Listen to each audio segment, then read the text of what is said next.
ছোট একটা প্রমাণ দিয়ে আজকের ভিডিওটা শুরু করি। দেখেন এইখানে একটা ইউনিভার্সিটি থেকে আমাকে মেইল করছে। আমি তাদের এজেন্ট হইতে চাইছিলাম। তারা সরাসরি লিখে দিছে, "আপনি যদি ওই ইউনিভার্সিটির এজেন্ট হন তাহলে হাঙ্গেরির অন্য কোনো ইউনিভার্সিটির এজেন্ট হইতে পারবেন না।" কেন বলতেছি? আসতেছে এই কথায়। ২ টা ইউনিভার্সিটির সাথে আমার গতকালকে অনেকক্ষণ কথা হইলো, অনেক বিষয়ে কথা হইলো, বাংলাদেশীদের সম্পর্কে কথা হইলো, স্টুডেন্টদের ব্যাপারে, আনার ব্যাপারে। আমি সবকিছুই ক্লিয়ার করব। আজকের ভিডিওর ডেসক্রিপশন বক্সে যেই প্রশ্নগুলো আছে অনেকেরই মনে এই প্রশ্নগুলো আছে। কোনো না কোনো সময় আসছে। আমি এই প্রশ্নগুলোর আজকে ঠিকঠাক উত্তর দিয়ে যাব আজকের ভিডিওতে। দয়া করে শেয়ার করে দিন। এই ইয়াং জেনারেশন পোলাপাইন আপনারা উচ্চশিক্ষার জন্য আসতেছেন। কিছু জ্ঞান আপনাদের থাকতে হবে। আপনারা এখন আর ছোট নাই। আপনারা বড় হয়ে গেছেন। ঠিক আছে? কিছু জ্ঞান থাকতে হবে। এজেন্সি কিভাবে কাজ করে, আমি কিভাবে কাজ করব সবকিছু বলে দিব। ফেব্রুয়ারি ইনটেকে আপনারা যারা আসতে চাচ্ছেন তাদের জন্য একটা বিশাল অফার আছে। তার কারণে আমি 100% কাজ করব না। কিন্তু আপনাদেরকে ছোট একটা গাইডলাইন দিয়ে দিব যেখানে নিজে নিজে ভিসা অ্যাপ্লিকেশন করে আপনারা ভিসা প্রসেস করে হাঙ্গেরি আসতে পারবেন। ভিসা হওয়ার পরে আমারে কোনো টাকা দেওয়া লাগবে না। কিন্তু ভিসা হওয়ার আগে যদি আমি আপনাদের অ্যাপ্লিকেশন করে দিই, যদি আমি আপনাদের ইউনিভার্সিটি চয়েস করে দেই, সেই বাবদ আমাকে একটা টাকা দিতে হবে। সেটাও ডিপেন্ড করবে। প্রথমে ৩৫,০০০ বলছিলাম, গতকালকে প্রথম অ্যাপ্লিকেন্টের জন্য আমি যখন এপ্লাই করতে যাই তখন দেখি যে তারা ৫০ ইউরো বাড়ায় দিছে। চাল ডালের দাম তো নিত্য প্রয়োজনীয় দ্রব্যের দাম বাড়ছে, বুঝছি, ঠিক আছে। টিউশন ফিও বাড়াইছে, অ্যাপ্লিকেশন ফিও বাড়াইছে। এখন ৫০ ইউরো প্রায় ৬,৫০০ টাকা। এটা তো আমি আমার পকেট থেকে দিব না, আপনাদেরই দিতে হবে। তো গড়পড়তায় আপনাদের এখন ৪০,০০০ টাকা দেওয়া লাগবে। আমি আপনাদের ইউনিভার্সিটি সিলেক্ট করে দিব, অপশন দিব, সাবজেক্টের অপশন দিব। আপনারা চয়েস করে নিজের মতো করে অ্যাপ্লাই করবেন। অ্যাপ্লিকেশনের পরে ইন্টারভিউ হবে, ইন্টারভিউ টিকলে ভিসা প্রসেস করবেন, নিজে নিজে চলে আসবেন। সব গাইডলাইন আমি দিয়ে দিব। কিন্তু সেপ্টেম্বর ইনটেকে যদি আমার মাধ্যমে আবেদন করতে চান তখন অবশ্যই ভিসার পরে আমাকে টাকা দিতে হবে। কিন্তু এই ফেব্রুয়ারি ইনটেকে আমাকে কোনো টাকা দেওয়ার দরকার নাই। কিন্তু আমি আপনাদেরকে সম্পূর্ণরূপে হেল্প করব। ফুল গাইডলাইন দিয়ে দিব। নিজের হাতে আপনারা প্রসেস করবেন। এজেন্সি যেই কাজটা করে সবই আমি আপনাদের সামনে তুলে ধরবো এবং এখনই তুলে ধরতেছি। দেখেন, সবার প্রথম এজেন্সির সাথে একটা ইউনিভার্সিটির কন্ট্যাক্ট থাকে। আমি প্রথমেই ওই লাইনে আপনাদেরকে প্রমাণ দিয়ে দিছি যে এজেন্সি কিভাবে কাজ করে। তাদের কন্ট্যাক্ট থাকে। আপনার ধরেন যোগ্যতা আছে ভালো একটা ইউনিভার্সিটিতে ভালো একটা সাবজেক্টে পড়ার, কিন্তু ওই এজেন্সি আপনাকে বুঝায় শুনায় ভুলায় ভালায় কোনো না কোনো ভাবে ওই ইউনিভার্সিটির যে কোনো একটা সাবজেক্টে আপনাকে ভর্তি করাবে। যেহেতু আমি অফিসিয়ালি কোনো এজেন্ট না কোনো ইউনিভার্সিটির, আমি যে কোনো ইউনিভার্সিটিতে আপনাদের জন্য আবেদন করে দিতে পারবো, অথবা আপনি চয়েস করেও নিতে পারবেন, আমি আপনাদেরকে হেল্প করে দিতে পারবো। এজেন্সি অবশ্যই আপনাকে হেল্প করতেছে, কিন্তু সেটা বড় অ্যামাউন্টের একটা টাকার বিনিময়ে। সুতরাং আমার কাছ থেকে যেই সার্ভিস পাবেন সেটা আমার মতো সার্ভিস, এজেন্সির কাছ থেকে যেটা পাবেন সেটা একটা প্রফেশনাল লেভেলের সার্ভিস, কিন্তু আপনাকে সেটা টাকা দিয়ে কিনতে হবে। কিন্তু আমি বিশ্বাস করি আপনারা আর ছোট নাই, যারা বিদেশে উচ্চশিক্ষার জন্য আসতে চাচ্ছেন, নিজের হাতে যখন এই কাজগুলো করবেন না, এইখানে এসে আপনি মানে আপনার পস্তাইতে হবে না। আপনি কোনো জায়গায় যদি ভুলও হয় আপনি বুঝতে পারবেন যে না, আমার নিজের ভুলের কারণে হয়েছে। কিন্তু অন্য একটা মানুষের হাতে যদি ভুল হয় তখন আপনি কখনো মনটা বুঝ দিতে পারবেন না। তো এজেন্সি কাজ করে এইভাবেই। এবং এজেন্সি ওই ইউনিভার্সিটি থেকে একটা কমিশন খায়। এই কারণে আপনাদের কাছ থেকে কোনো টাকা না নিয়েও তারা কাজ করতে পারে। কি পরিমাণ কমিশন? দেখেন, তাদের কাছ থেকে মিনিমাম ধরেন আপনার টিউশন ফি 10% তারা পেয়ে যায়। 10% যদি হয়, প্রায় আপনার ধরেন ৭,০০০ টাকা যদি আপনার টিউশন ফি হয়, তার 10% ৭০০ ইউরো। আর আপনার কাছ থেকে ভিসা হওয়ার পরে ১,০০,০০০ টাকা নিচ্ছে। তার মানে ২,০০,০০০ টাকা পার স্টুডেন্টে তার কিন্তু ইনকাম থাকতেছে। তার কারণে তার অফিস আছে, খরচ আছে, কর্মী আছে, সবার বেতন-টেতন দিতে হবে। সুতরাং তার একটা খরচও আছে। সবকিছু বুঝতে হবে। প্রফেশনাল লেভেলে কাজগুলা এইভাবে হয়। যেহেতু আমি কোন এজেন্ট না, আমি কোন কমিশন খাইতে পারতেছি না। কিন্তু আমি আপনাদের কাছ থেকে ছোট একটা অ্যামাউন্ট নিব যেটা দেয়, তারপরেও আমি আপনাদেরকে ফুল গাইডলাইন দিয়ে দিচ্ছি। নিজের হাতে সব প্রসেস করবেন আপনারা। গুড। এখন এজেন্সি কিভাবে কাজ করে এটুকু আপনারা বুঝলেন। ২ সাইড থেকে। তারা আপনাকে ফোর্স করে ওই ইউনিভার্সিটিতে ভর্তি করাবে, কিন্তু যেখানে আপনার ভালো একটা অপশন থাকবে সেটা আপনি নিজে চুজ করে নেওয়াটাই বেটার আমি মনে করি। কস্টিং এর ব্যাপারে ভাই, কস্টিং আগে যা ছিল, ইন টোটাল টিউশন ফি প্রতি সেমিস্টারের জন্য ২,০০০ থেকে ৪,০০০। মিডিয়ান যদি ধরেন ৩,০০০, ৩,২০০, ৩,৩০০, ৩,৫০০, এটা ডিপেন্ড করে। মাস্টার্স এর জন্য একটু বেশি, ৩,৫০০ র মতো। আর যদি আপনি বা ৪,০০০ এর মতো। আর যদি ব্যাচেলর আসেন তখন ২,৮০০ থেকে ৩,৩০০ র মধ্যে ওঠানামা করে। তো এটার পরে আপনি যদি 11 তারিখের মধ্যে আমার কাছে ফাইল জমা দেন, আপনি 10% ডিসকাউন্ট পেয়ে যাবেন, যেইটা অ্যারাউন্ড প্রায় 700 ইউরোর কাছাকাছি, বাংলাদেশি টাকায় প্রায় 1 লক্ষ টাকার মতো। সুতরাং এটা আপনাদের বুঝতে হবে। 11 তারিখের মধ্যে আবেদন করলে এর কোনো অংশ আমাকে দেওয়া লাগতেছে না। আপনি আপনার টিউশন ফির এই যে 1 লাখ টাকা ছাড় পাচ্ছেন, এটা আপনিই রাখবেন। সেখানেও আমার কোনো ভাগ থাকবে না। এটা হলো শুধুমাত্র ফেব্রুয়ারি ইনটেকের জন্য। সেপ্টেম্বরের ইনটেকের জন্য সম্পূর্ণ ডিফারেন্ট হবে। আমি পুরোপুরি আকারে কাজ করব ইনশাল্লাহ। তখন অবশ্যই ভিসা হওয়ার ক্ষেত্রে আমি সম্পূর্ণ হেল্প করব। আমাকে অবশ্যই আপনার বিল দিতে হবে, একটা চার্জ দিতে হবে, একটা সার্ভিস দিতে হবে। গিভ এন্ড টেকের দুনিয়া। কিছু দিবেন, কিছু পাবেন। স্টাডি গ্যাপ দেখেন, হাঙ্গেরিতে স্টাডি গ্যাপ অ্যালাউড, কিন্তু গতকালকে এই ব্যাপারে অনেকক্ষণ কথা হইলো। এই লোকগুলো বলতেছে যে আমাদের ইউনিভার্সিটিতে কিন্তু কোনো প্রবলেম নাই, কিন্তু তোমার ভিসা পেতে প্রবলেম হবে। তার কারণ তুমি তো পড়াশোনা থেকে হারাই গেছিলা। তখন আমাদের একটা একটা মিউচুয়ালি একটা জিনিস হইলো যে আপনি যদি ব্যাচেলর করে থাকেন, তারপরে যদি আপনার 5 বছরের মিনিমাম গ্যাপ থাকে এবং আপনি যদি ইন বিটুইন টাইমে কাজ করে থাকেন, আপনার কোনো প্রবলেম হবে না ভিসা পাওয়ার ক্ষেত্রেও। কিন্তু ইন্টারমিডিয়েটের পরে যদি আপনার 5 বছরের বেশি গ্যাপ হয়ে যায়, তখন ভিসা আপনার হইতে ঝামেলা আছে, যতই আপনি প্রমাণ করার চেষ্টা করেন না কেন। হ্যাঁ, যদি আপনি কোনো বিজনেস করে থাকেন, যদি ভালো চাকরি করে থাকেন এই কন্টিনিউয়াসলি এই কয় বছর, এখন আপনি প্রমাণ করতেছেন যে হ্যাঁ, আমার ভালো জ্ঞান অর্জনের জন্য আমি বিদেশে পড়াশোনার জন্য আসতে চাই, দ্যাটস ওকে। কিন্তু আপনি যদি প্রমাণ করতে পারেন, আপনার ইন্টারভিউ ভালো হবে, আপনার এইখান থেকেও চান্স পাবেন, ভিসার ক্ষেত্রেও আপনার কোনো প্রবলেম হবে না। স্পাউস এবং বেবি খুবই গুরুত্বপূর্ণ কোশ্চেন। অনেকেই এই বিষয়টা নিয়ে চিন্তিত। দেখেন, স্পাউস নিয়ে হাঙ্গেরিতে আপনি আসতে পারবেন না একসাথে পড়তে, বেবি নিয়েও আপনি আসতে পারবেন না একসাথে পড়তে। আপনি যদি স্পাউস মানে হাজব্যান্ড ওয়াইফ উইদাউট চিলড্রেন হয়, তাহলে হাজব্যান্ড আবেদন করবে, ওয়াইফ আবেদন করবে। একই ইউনিভার্সিটিতে যদি হয়, তাহলে ওইখানে আপনারা একসাথে আসতে পারবেন, এটাই প্রসেস। কিন্তু ডিপেন্ডেন্ট একসাথে নিয়ে আসা সম্ভব না। পরবর্তীতে আপনি যদি এইখানকার নাগরিক হন, আপনি পড়াশোনা শেষ করেন, তারপরে স্পাউস আনা পসিবল। ইউনিভার্সিটি চেঞ্জ করা যায় কিনা খুবই গুরুত্বপূর্ণ এই বিষয়টা। দেখেন, আগে কি হইতো, এই এই এটা একটা বিজনেস কিন্তু, যেটা হাঙ্গেরি নতুন শুরু করছে। কিন্তু এই বিজনেসটা শুরু হয়েছিল আজ থেকে 20 বছর আগে সাইপ্রাস এবং ইংল্যান্ড নিয়ে। তখন নামমাত্র একটা আইএলটিএস পরীক্ষা দিয়ে অনেকেই সাইপ্রাস আসছে, অনেকেই ইংল্যান্ডে আসছে। ভালো অ্যামাউন্টের টাকা খরচ করে পড়াশোনা করছে কি করে নাই জানি না, কিন্তু ইউরোপে তারা ঢুকে গেছে। অনেকে জার্মানিতে সেটেল হয়েছে, অনেকে পোল্যান্ডে সেটেল হয়েছে, অনেক বিভিন্ন ইউরোপিয়ান দেশে তারা সেটেল হয়ে গেছে বর্তমানে। এখন ইংল্যান্ড এখনো চলতেছে, সাইপ্রাস একটু দমে গেছে, কিন্তু এখন হাঙ্গেরি নতুন ভাবে শুরু হচ্ছে। আপনি টাকা দিচ্ছেন, পড়তে আসতেছেন, আপনার হাঙ্গেরিতেই থাকতে হবে তা না। পড়াশোনা করেন, পড়াশোনা কন্টিনিউ করে আপনি ইউরোপের যে কোনো দেশে যাইতে পারতেছেন। এইখানে এসে 6 মাস 1 বছর পরে ইউনিভার্সিটি চেঞ্জ করে আপনি জার্মানি আসতে পারতেছেন, কোনো সমস্যা নেই। কিন্তু আপনার কিছু রুলস রেগুলেশন মেনটেন করে তারপরে জার্মানিতে আসতে হবে। এত সোজা না যে আমি আইন ফাঁক চলে আসলাম। আপনার ব্লক অ্যাকাউন্ট দেখাইতে হবে, অ্যাডমিশন থাকতে হবে, এখানে বাসা ঠিক করতে হবে।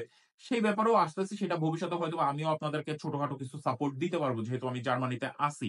এটাই আমার সাথে কাজ করার মজা, আপনারা পরে বুঝবেন। তার কারণ আমি কতটা হেল্পফুল বা আমি কতটুকু আমার আমার আন্ডারে যারা আছে তাদেরকে আমি কখনো ছেড়ে দেই না, এটলিস্ট এইটুকু মাথায় রাখবেন।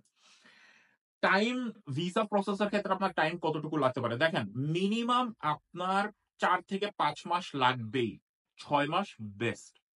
সুতরাং সেপ্টেম্বরে যারা আসতে চাচ্ছেন তারা ডিসেম্বর থেকে প্রসেস শুরু করবেন। এবং ভিসার ক্ষেত্রে অনেক কাগজ লাগে, প্রায় 3টা ফর্ম ফিল আপ করতে হয় হাঙ্গেরির জন্য। তার ভিসার সমস্ত যে একটা চেক লিস্ট, সেটাও আমি দিয়ে দিব। সেই চেক লিস্টে কতগুলা ডকুমেন্ট আপনার কালেক্ট করতে হবে, কোথা থেকে অ্যাটাস্টেশন করতে হবে, কই থেকে কি করতে হবে, সবকিছুই আমি আপনাদেরকে বলে দিব টাইম টু টাইম। এবং সেই কাজগুলো আপনি যদি 6 মাস আগের থেকেই করা শুরু করেন, তখন ভিসার 1 মাস আগে, 1 সপ্তাহ আগে আপনারা দৌড়াদৌড়ি করা লাগবে না। অর্থাৎ যেরকম ধরেন সেপ্টেম্বর ইনটেকে যারা আসতে চাচ্ছেন, তাদের ব্যাংক স্টেটমেন্ট নিয়ে অনেকের প্রবলেম হয়। ভাই, এখনই আপনি আপনার আব্বার ব্যাংকে টাকা রাখা শুরু করেন। 1 লাখ, 2 লাখ, 4 লাখ, 5 লাখ এইভাবে করে মিনিমাম 15 লাখ আপনার দেখানো লাগবে। 15 থেকে 20 লাখ, 25 লাখ, যে যত বেশি দেখাতে পারবেন তত ভালো। আপনার আব্বার অ্যাকাউন্টে অথবা আপনার নিজের অ্যাকাউন্টে অথবা আপনার আম্মার অ্যাকাউন্টে 2 লাখ, 1 লাখ করে এইভাবে আস্তে আস্তে আপনারা টাকা রাখা শুরু করেন। ফিক্সড ডিপোজিট হবে না। ফিক্সড ডিপোজিট যদি ম্যাচিউর না হয়, সেটা কাউন্ট হবে না। এটুকু মাথায় রাখেন। অনেকে দেখায়, কিন্তু এটা কাউন্ট হয় না নরমালি। আপনার একটা সেভিংস অ্যাকাউন্ট থাকতে হবে, যেখান থেকে আপনি টাকাটা তুলতে পারবেন, সেই রকম একটা অ্যাকাউন্ট আপনার দেখাইতে হবে। গুড। তো ব্যাংক স্টেটমেন্ট যদি এখন থেকে শুরু করেন, আপনি চিন্তা করেন সেপ্টেম্বর এখনো আপনার হাতে 10-11 মাস আছে। তার মানে আপনি আজকে থেকে যদি আস্তে আস্তে শুরু করেন, আপনার পুরা লকার হয়ে যাবে। লকার মানে হলো একবারে ইজি হয়ে যাবে প্রসেসটা। এখন একা, একা পসিবল কিনা দেখেন একটা এজেন্সি কি করে আপনাকে ডকুমেন্ট গুলা রেডি করতে বলে। এই ডকুমেন্ট গুলা রেডি করা কিন্তু এতটা কষ্টের কিছুই না। আপনাকে ইন্সুরেন্স করতে হবে। ধরেন আমি আপনাকে একটা চেক লিস্ট দিয়ে দিলাম। কি করতে হবে? তোমার বাপের স্টেটমেন্ট আনো। ওকে। তোমার সার্টিফিকেট গুলা সব তুমি মিনিস্ট্রি থেকে অ্যাটাস্টেড করে আনো। আপনার হয়তোবা ২ সপ্তাহ সময় লাগতে পারে। কিন্তু আপনি যদি এখন থেকে কাজ শুরু করেন, আপনি তো এত সময় তো লাগার কথা না। তো এইটা তুমি করো। তুমি ইন্সুরেন্স করে আনো। আমি আপনারে ১০ টা ইন্সুরেন্স কোম্পানির নাম দিলাম। ওইখান থেকে ইন্সুরেন্স আপনি করে নিয়ে আসলেন। অ্যাকোমোডেশন তো আপনার অ্যাপ্লিকেশনের সাথে, সাথেই আপনি করে দিচ্ছেন। কন্ট্রাক্ট পেয়ে যাচ্ছেন। সো এটার কোনো সমস্যা নাই। তারপরে আপনার টুকটাক যত ডকুমেন্ট গুলো আপনার রেডি করতে হবে এরকম ১১-১২ টা চেক লিস্ট আছে সেটা আমি আপনাদেরকে দিয়ে দিব। নিজেরা কালেক্ট করবেন। নিজেরা কালেক্ট করে নিজের হাতেই ডকুমেন্ট গুলো সাবমিট করবেন। এজেন্সি আপনার জন্য কি করতেছে? যে ইউনিভার্সিটির সাথে তাদের কন্ট্রাক্ট, ওই ইউনিভার্সিটি থেকে আপনাদেরকে জাস্ট অ্যাডমিশনের জন্য একটা প্রসিডিউর ফলো করে আপনাদের জন্য এপ্লাই করে দিচ্ছে। তারপরে কিন্তু ইন্টারভিউ আপনিই দিচ্ছেন। আপনার ইন্টারভিউ এজেন্সি দিচ্ছে না। আপনি যদি চান্স পান তখন কিন্তু আপনার জন্য তখন এই ডকুমেন্টের একটা চেকলিস্ট দিয়ে দেয়। আপনিই কিন্তু সেই ডকুমেন্ট গুলা রেডি করতেছেন। আপনার বাপের স্টেটমেন্ট এজেন্সি আয়না দিচ্ছে না। আমার কথা ক্লিয়ার? আপনার যেই অ্যাটাস্টেড করা যেই সার্টিফিকেট গুলো এগুলো এজেন্সি করে দিচ্ছে না। আপনাকে অর্ডার দিচ্ছে বা আপনাকে একটা চেকলিস্ট ধরায় দিচ্ছে যে এই ডকুমেন্ট গুলো তুমি কালেক্ট করো। আপনিই কাজ করতেছেন। তাহলে কেন ভিসা হওয়ার পরে আপনি এজেন্সিকে এতগুলা টাকা দিবেন? আর আপনি কি মনে করেন যে এজেন্সি আপনার ওই ভিসা হওয়ার ক্ষেত্রে কোনো হেল্প করে? ভাই এই ভিসা গুলা ইন্ডিয়া থেকে হয়ে আসে। বাংলাদেশের এটা শুধু কনসুলার সার্ভিস। আপনার শুধু একটা ইন্টারভিউ নেয়। শুধু ডকুমেন্ট গুলা সব একটা সুন্দর একটা ফাইলের মধ্যে করে ফাইলটা পাঠায় দেয় ইন্ডিয়ায়, ওইখান থেকে ভিসা হয়ে আসে। জিনিসটা আপনারা মাথায় রাখেন। কারো কোনো হাত নাই। এবং আপনার ইন্টারভিউ অর্থাৎ অ্যাডমিশনের ক্ষেত্রেও ইউনিভার্সিটিতে আপনি ইন্টারভিউ দিবেন, আপনি ম্যাথ টেস্ট দিবেন, আপনি ইংলিশে কথা বলবেন। এখানেও আপনার এজেন্সির কোনো হাত নাই। কিন্তু এজেন্সি আপনাকে সরাসরি যেকোনো একটা ইউনিভার্সিটি থেকে যাদের সাথে তাদের কন্টাক্ট আছে তাদের সাথে লিংক করে দিচ্ছে। আমি আপনাদের কি করব ২-৩ টা ইউনিভার্সিটির হয়তোবা আপনাদেরকে আমি অফার দিতে পারবো। ডিপেন্ড করে আপনাদের। তার কারণ আপনারা প্রায় ২, ২৫০, ৩০০ র উপরে স্টুডেন্ট আপনারা আমাকে আ ফাইল পাঠাইছেন। ভাই সম্ভব না। অনেকে আপনারা ২০০০ সালে ইন্টার দিছেন, আপনারা এখন ব্যাচেলর করতে চান। এটা কিভাবে একটু নিজের সেন্সে আসেন ভাই। একটু নিজের সেন্সে আসেন। ২০০০ সালে আপনি ইন্টারমিডিয়েট পাস করছেন। আপনি কিভাবে এখন ব্যাচেলর করতে আসতে চান ২৪ বছর পরে? আপনার তো এখন আপনার ছেলের ব্যাচেলর করতে আসার কথা। আপনি ব্যাচেলর করতে আসতে চান। এটা কখনো সম্ভব? আপনার ভিসার ইন্টারভিউতে আপনি কি বলবেন? এই ২৪ বছর পরে আপনি কি এটা কি আপনি মানে আদু ভাই মার্কা সব ইউনিভার্সিটি পাইছেন? সরি আমার কথার জন্য। কিন্তু একটু লজিক্যালি চিন্তা করবেন। আপনি যদি কোনভাবে প্রমাণ করতে পারেন যে হ্যাঁ, আমি এতদিন এত কিছু করছি, আমার ২-৪ বছর আমার লস হইছে, ইটস ওকে। কিন্তু ১০ বছর লস, ৯ বছর লস সম্ভব না ভাই। ভিসা খুবই কম। এটা চান্স একেবারে 99% আপনার হবে না। এটুক ধরে রাখেন। যদি আপনি প্রমাণ করতে না পারেন। আরেকটা বিষয়, গতকালকে যে বিষয়টা নিয়ে মেইনলি কথা হচ্ছিল, অনেককে, অনেককে কিন্তু এবারে তারা মানে প্রি প্রায়োরিটি, প্রি প্রায়োরিটি বলে কেন? মানে প্রিপারেশন সেমিস্টার বলে এটাকে। আপনাদের ইংলিশ ভালো না বলে তারা আপনাকে ১ সেমিস্টার বা ২ সেমিস্টার ধরে শুধু ইংলিশ শিখাবে। ১ সেমিস্টার ধরে শুধু আপনাকে ম্যাথ শিখাবে। তারপরে তারা আপনাকে অরিজিনাল যেই কোর্স সেখানে ভর্তি করবে। এটা তাদের একটা বিজনেস। কিন্তু আমার সাথে গতকালকে কথা হইল, তাদের ইন্টারন্যাশনাল যেই অফিস, বাংলাদেশীদেরকে তারা কনসিডার করছিল। ১-২ সেমিস্টারের কথা বলছে। কনসিডার করছিল যে তাদের ইংলিশ একটু খারাপ হইলো, এখানে আসলে হয়তোবা হয়ে যাবে। কিন্তু ইংলিশ আসলেই খারাপ। এই কারণে তারা মানে বাধ্য হইছে আপনাদের সাথে একটু কড়াকড়ি করার জন্য। ম্যাথের কোনো প্রবলেম নাই কিন্তু ইংলিশে অনেক ঝামেলা। আপনাদের সাথে যারা নরমালি কমিউনিকেট করছিল তাদেরকে তারা অ্যাডমিশন দিয়ে দিছিল ফুল অ্যাডমিশন, কিন্তু আপনাদের যেই যোগ্যতা আপনারা দেখাইতে পারেন নাই। এখানে এসে পরীক্ষায় আপনাদের ইংলিশের খুবই বাজে অবস্থা, ক্লাসে আপনাদের খুবই বাজে অবস্থা। এই কারণে তারা এবার একটু কড়াকড়ি করতেছে। সুতরাং আপনার IELTS থাকুক আর না থাকুক ইংলিশের ইন্টারভিউ দেওয়া লাগবেই। এবং তারা যদি মনে করে যে আপনার একটা আহ প্রিপারেশন একটা কোর্স করা লাগবে, প্রিপারেশন একটা সেমিস্টার করা লাগবে, সেটা আপনাকে করা লাগবেই। এবং এটা অবশ্যই পেইড হবে। কিন্তু ৬ মাস আপনি এখানে থাকতে পারবেন। এটাই সবথেকে বড় সুবিধা। যাই হোক, তো আশা করি আপনারা একটা গাইডলাইন পেয়ে গেছেন যে হ্যাঁ, আমি অ্যাপ্লিকেশন করতেছি, ইউনিভার্সিটি থেকে ইন্টারভিউ হচ্ছে। ইন্টারভিউ টিকে গেলে আমি তখন পে করে দিচ্ছি। আমার পেমেন্ট সব আমার অ্যাকোমোডেশন, আমার টিউশন ফি এগুলো পে করার পরে তারপরে আমি একটা ফুলি অ্যাডমিশন লেটার পাচ্ছি। সেই এরপরে আমি ডকুমেন্ট গুলা সব রেডি করতেছি।